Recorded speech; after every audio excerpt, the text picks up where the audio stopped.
It's almost here. The long-awaited cloud of Saharan dust is poised to hit the U.S. Gulf Coast on Thursday and Friday, forecasters say, promising hazy skies and fiery red sunsets, but also potential health problems.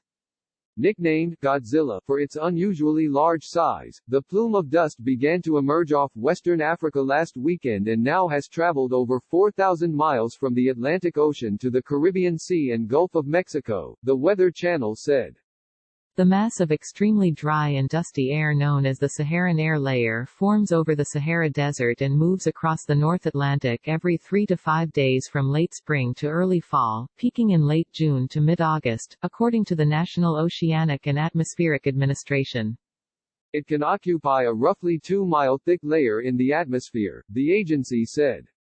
The main impacts of the Saharan dust are a widening of the sky during daylight hours, redder sunsets, and decreased air quality, the National Weather Service said.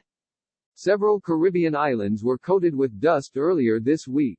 This is the most significant event in the past 50 years, said Pablo Mendez Lazaro, an environmental health specialist with the University of Puerto Rico. Due to the extremely poor air quality, conditions are dangerous in many Caribbean islands, he said Monday. AccuWeather hurricane expert Dan Kudlowski said that this is probably the worst air quality caused by Saharan dust in recent memory. Poor air quality can aggravate those suffering from respiratory issues such as asthma and COPD, the Weather Channel said. More, Saharan dust could bring fewer tropical storms, beautiful sunsets. Air quality could also drop to moderate to unhealthy this weekend over South and East Texas due to the dust, Kudlowski said. So, people with respiratory issues should not spend any long periods of time outdoors.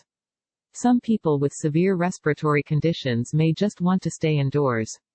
Although some people may be more sensitive to the dust than others, University of Texas meteorology lecturer Troy Kimmel said there may be a silver lining because of the timing of the cloud's arrival during the coronavirus pandemic. The good news with that is we're all wearing masks. Another benefit of dust from the Sahara Desert, more vivid sunsets and sunrises. As the sun passes the curve of the Earth, its rays shine through a thicker layer of atmosphere.